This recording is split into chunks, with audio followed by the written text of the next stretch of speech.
नमस्कार, मेरा नाम ज्ञानेश्वर है और आपने देखना शुरू किया है लाइव सिटीज। मैं दिल्ली में हूँ और मेरे साथ मुकेश सहनी जी हैं, वीआईपी पार्टी के मुखिया और सन ऑफ मल्लाह। देखिए, जब हम दिल्ली में हैं, मुकेश सहनी जी के बारे में विशेष परिचय देने की ज़रूरत नहीं है। मुकेश जी चुनाव दस्तक दे रहा है, अगले 2-3 दिनों में चुनाव की रणभेरी बज जानी है। लेकिन आप कहाँ खड़े हैं, हमें दिखाई नहीं पड़ रहा है कि आप इधर खड़े हैं कि आप उधर खड़े हैं। जब आप दिल्ली आए तो कहा यह जाने लगा कि आपकी बातचीत एनडीए में बीजेपी के साथ बहुत अच्छी बातचीत हो रही है, लेकिन फैसला नहीं हो पा रहा है। और यदि हम पुराने इतिहास को देखते हैं तो बीजेपी ने आपके घर में डाका डाला और कभी आरजेडी ने खंजर भोंका था। तो कहाँ हैं आज की तारीख में? आप यह भी कहते हैं हमने अपनी ताकत से पार्टी खड़ी की है, किसी के बाबूजी की बनाई हुई पार्टी नहीं है, मेरे बाबूजी ने मुझे बनाकर कुछ नहीं दिया है। कहाँ है मुकेश जी? क्या देखें, क्योंकि बिहार के निषाद मल्लाह, जिसके आप स्थापित नेता हैं, वे इंतजार कर रहे हैं कि मुकेश सहनी का फैसला क्या होगा। निश्चित तौर पे कैंसर जी, आप जान ही रहे हैं जी, पिछले 8-9 साल से आप लगातार हमको देख रहे हैं जी। ये पार्टी बनाने का एक उद्देश्य है और अपने दम पर संघर्ष के बदौलत बम्बई से लेकर बिहार तक अपनी जगह बनाया, अपने लोगों को साथ लेकर अपनी एक अपना अलग दुनिया हमने बनाया है। ये हमें विरासत में हमें ये दुनिया नहीं मिला है। और ये पार्टी से पहले हम रोड पर उतर के संघर्ष कर रहे थे। एक ही उद्देश्य था कि निषाद समाज को आरक्षण मिले। जब बंगाल में आरक्षण मिल रहा है, दिल्ली में आरक्षण है एससी का, तो बिहार में क्यों नहीं है? जब देश एक है, संविधान एक है, तो इस समाज के साथ अन्याय क्यों हो रहा है? अपने हक अधिकार के लिए 14 से लेकर लगातार 18 तक हमने रोड पे उतर के संघर्ष किया। उसके बाद लगा कि नहीं, अभी रोड के साथ साथ आप राजनीति में आकर अपनी बात को जो किसी को कह रहे हैं करने के लिए, वो काम खुद भी कर सकते हैं। उस जगह पे पहुंचने की आवश्यकता है और उस जगह पे पहुंचने के लिए वोट की आवश्यकता पड़ता है और वोट हमारे पास है। हमने 2018 में पार्टी बनाया, हमने 19 में चुनाव लड़ा, 20 में हमने चुनाव लड़ा और पूरे बिहार को पता है कि हमने किस तरीके से संघर्ष करके अपनी एक दुनिया बनाया है। तो ये पार्टी बनाने का एक ही उद्देश्य है कि समाज का भला हो जी। हमारे लोग जो गरीबी के कारण, इलाज का अभाव में बच्चे मर रहे हैं, उनके लिए बेहतर व्यवस्था हो। हमारे बच्चे पढ़ाई लिखाई नहीं कर पा रहा, उनके लिए व्यवस्था हो। अपनी ज़िंदगी को बेहतर बनाने के लिए उद्देश्य से हम राजनीति में नहीं आए। नहीं, अपनी ज़िंदगी को बेहतर बनाना होता तो आपने तो मुंबई छोड़ ही दिया ना।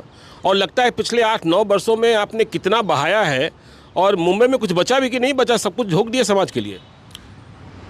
निश्चित तौर पे बहुत मेहनत करके बहुत कुछ बनाया जी। उसमें बहुत बड़ा हिस्सा हमने निश्चित तौर पे समाज के हित में हमने लगा दिया है। और बॉम्बे के ऐशोआराम ज़िंदगी को छोड़कर आज पिछले 8-9 सालों से लगातार समाज के बीच में हम लोग खड़े हैं। तो ये सब चीज़ का कोई परवाह नहीं है कि कितना बह गया, कितना बचा है कि नहीं बचा है। समाज का प्यार, समाज का सहयोग मिल रहा, वही काफ़ी है हमारे लिए। और अपने लोगों के हक अधिकार के लिए लड़ाई लड़ने के लिए मैं उतरा हूँ। मैं चाहता तो 2016 में ही राज्यसभा बन के और देश की राजनीति में मजबूत से खड़ा रहता। अच्छा, 2016 में ही राज्यसभा पहुंच जाते हैं? 2016 में ही लोगों ने हम राज्यसभा भेजने का कोशिश कर रहा था। आपको भी पता, 2015 में ही जो आज देश के सबसे बड़ा नेता है, उनके साथ 48 को रैली मैंने उससे 2015 में किया था। तो ये सारे चीज़ों को छोड़कर आपने देखा, बिहार में मैं मंत्री बन गया था, अब 4 विधायक था, लेकिन अपने लिए नहीं, अपने समाज के अधिकार के लिए लड़ाई लड़ रहा था। बिहार से लेकर उत्तर प्रदेश तक की पार्टी मजबूत होगा और हमारी बात दिल्ली सुने, इसके लिए आरक्षण के लिए लड़ाई लड़ते रहा। और योगी जी हो या माननीय प्रधानमंत्री मोदी जी हो, उनसे हम टकरा गए। नहीं, टकरा तो आप गए, लेकिन देखिए, जब हम चुनाव की दहलीज पर हैं, रणभेरी बजने वाला है, तो ऐसे वक्त में जब गठबंधन की बात होती है तो लोग सीटों की संख्या की बात कर रहे हैं कि भाई हमें बीजेपी कितनी सीटें देगी या फिर इंडिया ब्लॉक में कितनी सीटें प्राप्त होगी। इस समय में भी आप निषाद आरक्षण की बात कर रहे हैं, पहले सीटों की बात कर लीजिए ना। आप सीटें कितनी मांग रहे हैं, मिल रहा है कि नहीं मिल रहा है? निषाद आरक्षण की बात तो आगे भी आप करते रहेंगे। ज्ञानेश्वर जी, सीट मायने नहीं रखता है, पावर मायने नहीं रखता है। अच्छा। समाज के हित में के लिए हमने बिहार सरकार में मंत्री थे ना, कुर्सी पर लात मार दिया। हमें वो कुर्सी नहीं चाहिए जिस कुर्सी पर बैठ कर अपने समाज के हक अधिकार नहीं दिला सकते। तो आज भी सीट मेरे लिए मायने नहीं रखता है। मेरे लिए आज भी मायने रखता है कि निषाद का आरक्षण जो हमारा एजेंडा है उसको अडॉप्ट करे। दो धारा है देश में, एक एनडीए एक धारा है और एक इंडिया धारा है। इस 2 धारा में जिनको बिहार में निषाद समाज का वोट चाहिए, वो उनका निषाद समाज का एजेंडा को अडॉप्ट करना पड़ेगा, सबसे पहली बात है। अच्छा, मतलब आरक्षण की बात करनी होगी। पहले आरक्षण की बात करना पड़ेगा कि भाई हमारे लोगों को वोट लेते हैं और हमारे वोट से आप देश में पावर में आते हैं, तो क्या हमारी जो लड़ाई है उसको अंजाम देंगे कि नहीं देंगे। जो उस पर सहमति देंगे हम उनके साथ जाएंगे। रहा सवाल है कि सीट कम ज़्यादा मेरे लिए कोई मायने नहीं रखता। हम पावर के लिए सिर्फ नहीं आए, हमारे समस्या दूर होना चाहिए इसके लिए आए हैं। तो निश्चित तौर पे दो धारा है। तो आरक्षण की बात नहीं हुई तो फिर आप लात मारेंगे जैसे मंत्री पद की लात मारे थे? निश्चित तौर पे बगैर आरक्षण के बात किए हुए हम किसी से समझौता नहीं करेंगे और संघर्ष करेंगे, लड़ाई लड़ेंगे। आपने देखा कि बिहार में किसी को बताने की जरूरी नहीं है। जब बिहार के करोड़ों निषाद का बेटा ने हाथ में गंगा जल लेके संकल्प ले लिया कि मैं अपने आने वाले बच्चे के भविष्य के लिए लड़ाई लड़ूंगा, अपने नेता, अपने पार्टी, अपने दल के साथ खड़ा रहूंगा, तो फिर मुझे किसी के सामने झुकने की क्या आवश्यकता है? जब हमारे लोग हमारे साथ है, अगर किसी को निषाद का वोट चाहिए तो उनके लिए उनको प्रयास करने की आवश्यकता है। हम तो हमारे पास वोट है, हमने दिखा दिया है। एक बार नहीं, दो बार नहीं, तीन बार हमने अपने अग्नि परीक्षा देकर हमने दिखा दिया। अब बिहार जैसे राज्य में खास करके पिछले 5 सालों में हमने 3 बार उपचुनाव लड़ा और उपचुनाव आपको मालूम होगा कि उपचुनाव कितना टफ होता है। हाँ, पूरे सरकार अपनी पूरी शक्ति लगा देता है, विपक्ष अपनी पूरी शक्ति लगा देता है। उस शक्ति के बीच में अपने दम पर हमने पहचान बनाया। चाहे वो सिमरी बख्तियारपुर चले जाइएगा तो एक तरफ सरकार पक्ष, एक विपक्ष अपनी पूरी शक्ति लगा दिया। दिनेश चंद्र यादव जी के जैसे क्षेत्र में हमने अपने दम पर 25,000 वोट हमने लाया। जहां मुजफ्फरपुर, वहां पे जिनका 25 साल से सांसद हो, 25 साल से शहर का सीट हो, वहां पे आप देखिएगा तो एनडीए को 45,000 वोट आया, मुकेश सहनी को अकेले 30,000 वोट आया। और उस गाँव में एक भी एनडीए को नेता को घुसने के लिए नहीं दिया। और कोई गलती से अपने आप को जात बोल के उस गांव में घुस गया तो आप लोगों ने वीडियो देखा था कि कैसे गांव से लोगों ने उनको बाहर कर दिया कि यहाँ पे आप उपचुनाव में आपने ताकत दिखाई है। लेकिन देखिए अब लोकसभा चुनाव की बात है और आप दिल्ली में बैठे हैं। दिल्ली जब आए हैं तो बातचीत ही कर रहे हैं आप भी, यह खबर तो मुझे है ही, और आपकी बातचीत दोनों तरफ से चल रही है। तो आप जो निषाद आरक्षण की बात कर रहे हैं, यदि आपने बीजेपी में बात की या फिर आपने इंडिया ब्लॉक में बात की तो सहमति बनती दिखाई पड़ रही है? सहमति गोलमोल अभी हमको सुनाई दे रहा है कि गोलमोल बात कर रहे हैं, लेकिन ठोस जब तक मीडिया के सामने नहीं बोलेंगे। हमारे बंद कमरे में तो कई बार लोगों ने वादा किया कि हम आरक्षण करेंगे। 1-2 बार नहीं, मेरे पास पेपर है, पत्राचार है, सारा चीज़ हमारे पास है। अभी भी बहुत हद तक हम लोग काम कर लिए थे। माननीय मुख्यमंत्री नीतीश कुमार जी इंडिया ब्लॉक से अगर निकल के एनडीए नहीं आता तो बहुत हद तक काम हो चुका था। लेकिन अभी खैर मुख्यमंत्री जी डायरेक्ट इधर आ गए तो बिहार के राजनीति को समीकरण में थोड़ा बदलाव हो गया। लेकिन तो भी इतना बड़ा भी बदलाव नहीं आया कि मुकेश सहनी और निषाद समाज को कोई इग्नोर कर सकता है। अच्छा, मुकेश सहनी और निषाद समाज को इग्नोर कर बिहार नहीं जीता जा सकता है? नहीं जीता जा सकता। चैलेंज हम करते हैं। हम तो है ही ना, हम तो रहेंगे। इलेक्शन के बाद भी हम आपसे कभी भी 1-to-1 करेंगे। बिहार में जिनके साथ हम जाएंगे उनको दर्जनों सीट का फायदा पहुंचाएंगे। यूपी, बिहार, झारखंड में। नहीं, आप लोकसभा की बात कर रहे हैं? लोकसभा की बात कर रहे हैं। हाँ, तो निश्चित तौर पे जब अगर लोग नोटिस नहीं लेता, लोग हमारे बात को नहीं मानता, तो निश्चित तौर पे उनके हराने के लिए हम बात करेंगे जी। और अगर दोस्त बनना चाहता तो हमारे एजेंडा को अडॉप्ट करे। लोगों का सब निषाद आरक्षण के साथ साथ देखिए नीतीश कुमार ने तो सिफारिश भेज दी थी, अब तो फैसला केंद्र की सरकार को लेना है, बीजेपी को लेना है। तो हम निषाद आरक्षण का आश्वासन मिलता है तो बीजेपी से कितनी सीटें आप चाह रहे हैं और इंडिया ब्लॉक से कितनी सीटें चाह रहे हैं, यह भी तो स्पष्ट कीजिए ना। आप बचा है, कहाँ वक्त बचा है? देखिए, सीट में मैंने पहले भी बोला कि मायने नहीं रखता। एक सीट कम ज़्यादा मुझे मायने नहीं रखता। मैं तो आपके चैनल पे कहता हूँ कि मुझे आरक्षण का नोटिफिकेशन कर दे। वो हमसे प्राण भी मांगे तो हम देने के लिए तैयार हैं। अच्छा, मतलब आरक्षण दे दे तो आपको सीट का मतलब नहीं है? ना दे कोई मुझे फर्क नहीं पड़ता, लेकिन पहले आरक्षण दे दे। वो झूठे में नहीं चलेगा। रहा कि मैं बोला ना कि सिर्फ सीट मेरे लिए मायने नहीं रखता। जो हमारे एजेंडा है, जिसके लेके हम जी रहे हैं, जिसके लिए हम संघर्ष कर रहे हैं पिछले 10 सालों से। हम चाहते तो मंत्री थे, हम बीजेपी से नहीं लड़ाई लड़ते तो मंत्री बने रहते, जैसे वो बोलता उससे सुनते रहते तो कुछ नहीं होता। लेकिन देखिए एक बात तो है ना मुकेश जी, आप भी निषाद की बात करते हैं और उत्तर प्रदेश में भी निषाद पार्टी है, संजय निषाद उसके नेता हैं। आप कह रहे हैं कि भाई बिना आरक्षण, संजय निषाद तो बीजेपी के साथ चली गए, समझौता भी कर लिया, और तो फिर संजय निषाद को जयकारा करने में दिक्कत नहीं है, वे जीतने वाले पक्ष की तरफ दिखाई पड़ रहे हैं, तो फिर आपको क्या परेशानी है? संजय निषाद जी से भी पहले बहुत सारे नेता थे, अपने घर परिवार के लिए जीते थे, और संजय निषाद जी भी अपने घर परिवार के लिए जीते हैं। फर्क यही पड़ता था, पहले गाँव में लोग 500 रुपया में कुछ खा के कुछ पी कर वोट दे दिया जाता था।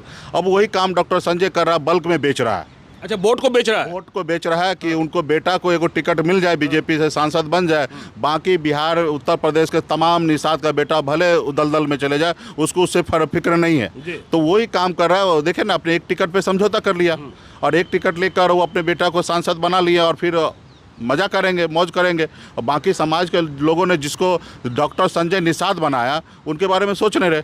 तो जो काम उन्होंने किया वो काम हम नहीं कर सकते।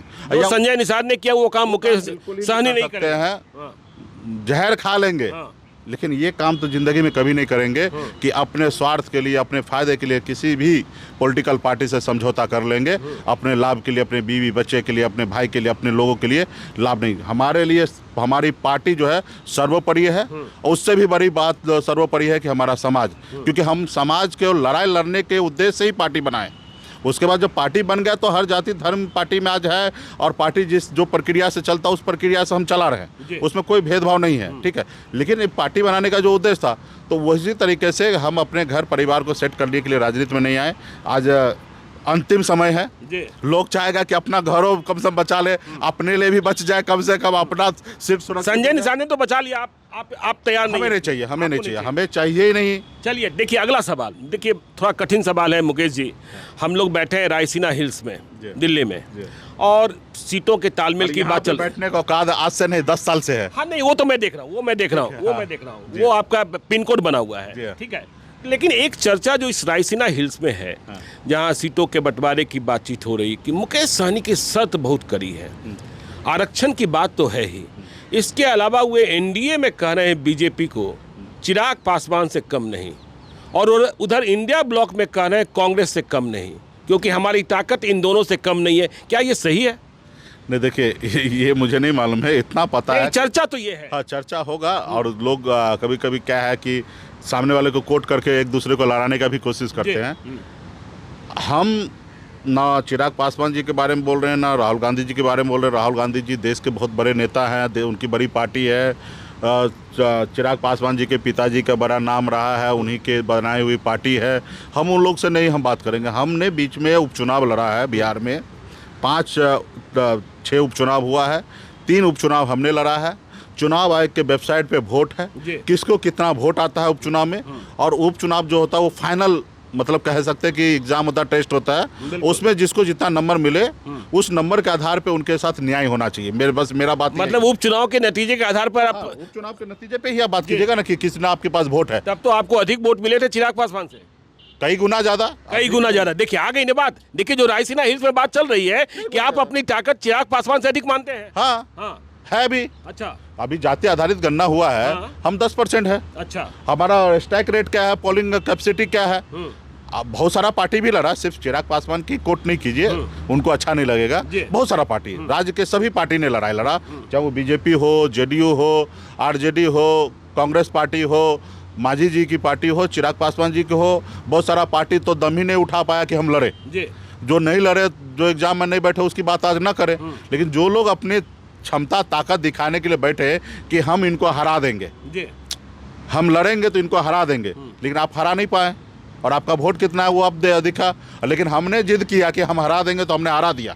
नहीं ठीक है, आपने हरा दिया, लेकिन एक बात, थोड़ा बहुत वोट से नहीं, 37,000 वोट से हराया, दूसरी जगह 15,000 वोट से हराया बड़े संख्या में। एक और समझना चाहते हैं जो चुनावी गणित है और जो राजनीति वोटों का गणित है कि बीजेपी जब से नीतीश कुमार एनडीए के पाले में आए, अमित शाह ने और नरेंद्र मोदी ने कहना शुरू कर दिया अब तो बिहार में 40 में 40। क्या बगैर चिराग पासवान, बगैर मुकेश सहनी, बगैर उपेंद्र कुशवाहा, सिर्फ नीतीश कुमार के बूते बीजेपी बिहार में 40 में 40 सीटें जीत सकती है? देखिए बोलने के लिए क्या जाता है। अब उत्तर बंगाल में भी बोले 200 पार, 100 भी पार नहीं हुआ। बिहार में 2015 में भी बोले 160 पार, और 60 के आसपास भी नहीं पहुंचे। तो देखिए बोलने के लिए क्या है, वो बोलेंगे। और हर पॉलिटिकल पार्टी को बोलना चाहिए अपने कार्यकर्ता को जोश दिलाने के लिए। और खास करके यूपी में, बिहार में बहुत ऐसे स्टेट है, महाराष्ट्र है, देश के लगभग स्टेट में बेगर गठबंधन किए हुए किसी के पास पावर नहीं है। एक आध राज्य अगर छोड़ दीजिएगा तो वहाँ पे इंडिविजुअल पार्टी का अपना ताकत है। लेकिन अगर देश में कहिएगा तो मैक्सिमम 25+ ऐसे राज्य है जहाँ पे बेगर गठबंधन किए हुए आपकी अपनी ताकत 0 है। और जो जितना बड़ा गठबंधन बना लेता है निश्चित तौर पे उतना बड़ा फायदा पहुंच जाता है उनको, क्योंकि सभी दल के लोग एक जगह पहुंच जाते हैं तो जाहिर सी बात है दल पहुंचेंगे, दल के साथ जो वोट है वो वोट आपके साथ मर्ज होगा, तो निश्चित तौर पे आपका जीत बड़ा होगा। और जहाँ पे बहुत सारे पार्टियाँ हैं वहाँ पे कोई भी पार्टी अकेले अपने दम पे ना करे, हर एक पार्टी का अपना वजूद है। कोई 5,000 वोट मतलब दिलाएगा। बीजेपी या ना मान ले कि 40 में 40 जीत लेंगे, कोई भी पार्टी ना मान ले, ना मान ले कि चलिए हम- तेजस्वी यादव, देखिए कहा यह जा रहा है कि बीजेपी से भी आपकी बातचीत चल रही है और तेजस्वी यादव ने भी आपसे संपर्क किया है, तो तेजस्वी यादव के संपर्क में है, आपके पास संदेशा कुछ आया है क्या? देखिए, पॉलिटिकल पार्टी है, बिहार का एस्टेब्लिश पार्टी है, हर दल चाहते हैं कि वीआईपी पार्टी हमारे साथ आ जाए, बिल्कुल, लेकिन चाहते कि हल्के में आ जाए, कम में आ जाए, उसके एजेंडा की ना बात करे। तो ये सब दल का प्रयास होता है, और जो कमज़ोर होता है वो हल्के में निपट जाते हैं। जिनका आत्मविश्वास मजबूत है, जिनको कुछ करने की जरूरत है, जैसे हमारे दशरथ मांझी जी ने, उन्होंने ठान लिया था ये पहाड़ को तोड़ देंगे, तो तोड़ के हटा दिया। तो हमें वही ठान लिए हैं, आज हो कल हो परसों हो, अपनी वजूद बिहार में बनाएंगे, अपने दम पे बिहार में काम करेंगे। तो वो वजूद बना है और आगे भी बनाते रहेंगे, किसी के पीछे हम लोग नहीं घूमेंगे। और सब दल चाहते हैं कि वीआईपी पार्टी आए, और जो दल से अच्छे से समझौता हो जाए, जो वो बात हमारी मान ले, हम उनकी बात मान ले, तो निश्चित तौर पे काम होगा। नहीं, बिहार में 3 युवा चेहरे हैं, तेजस्वी यादव, चिराग पासवान, मुकेश सहनी। क्या भविष्य की संभावनाएं कुछ ऐसी बनती है कि ये तीनों एक साथ दिखेंगे और कड़ी चुनौती पेश करेंगे, बिहार को भविष्य देंगे? हम तीनों युवा को अंदर आत्मा का आवाज़ सुनना चाहिए और बिहार के बारे में सोचना चाहिए, ना ही कि अपने लिए, अपने परिवार के लिए। हमें अपने बिहार के बारे में सोचना चाहिए, और इस पे हम उम्मीद करते हैं कि तीनों लोग इसी रास्ते पे काम करेंगे और हमारा बिहार आगे बढ़ेगा। और वो समय आएगा, सब अगर हम जब बिहार की बात करेंगे तो हमारे लिए तो सबसे पहले ज़रूरी है चिराग पासवान, तेजस्वी जी। हम बिहारी हैं, हमारे लिए ना दिल्ली वाले कोई दोस्त है ना दुश्मन, हमें उससे लेना देना ना। हम बिहार को कैसे मजबूत करें। सम्राट चौधरी भी बिहारी हैं। हाँ, निश्चित तौर पे, लेकिन वो उनके अपने एक अलग दल है, वो डिसीजन नहीं ले सकते हैं। बाकी वो निश्चित तौर पे उनका भी इच्छा होगा कि बिहार आगे बढ़े। ऐसा नहीं होगा कि सम्राट जी नहीं चाहते होंगे कि बिहार आगे बढ़े। आखिरी सवाल मुकेश जी, आज 12 मार्च है, 15 मार्च को या 16 मार्च को रणभेरी बजेगी। अगले 2 दिनों में फैसला कर लेंगे ना, इधर की उधर? फैसला देखिए उनको करना जो पहले से एक दूसरे को ब्लॉक में है। हम तो अभी नए हैं, अभी मार्केट में अभी चुपचाप हम बैठे हैं। हम दोनों तरफ देख रहे हैं, पहले वो आपस में सब सलट ले। और हमारी इंटरनल तो कह सकते कि बात तो वगैरह सब ऑलमोस्ट बहुत हद तक आगे बढ़ चुका है और जल्दी क्लियर हो जाएगा और हम जल्दी निर्णय ले लेंगे। चलिए, तो देखिए मुकेश सहनी कह रहे हैं कि जल्दी क्लियर हो जाएगा, निर्णय कर लेंगे, और कह रहे हैं आरक्षण के लिए लात मार देंगे और संजय निषाद की तरह नहीं करेंगे। जहर पीना मंजूर है, लेकिन परिवार के लिए, समाज को कुर्बान कर देना मंजूर नहीं है। तो ये थे मुकेश सहनी। आगे भी हम राजनीतिक चर्चा करते रहेंगे मुकेश जी के साथ। तो आज आप मेरे साथ जुड़े, बहुत बहुत धन्यवाद। आप देखते रहिए लाइव सिटीज को। यदि अब तक आपने हमारे यूट्यूब चैनल लाइव सिटी को सब्सक्राइब नहीं किया तो जरूर कर लीजिएगा, और यदि इस वीडियो को आप फेसबुक पेज के माध्यम से देख रहे हैं, पेज को लाइक कीजिएगा, ट्विटर पर भी हमें फॉलो कीजिए। धन्यवाद।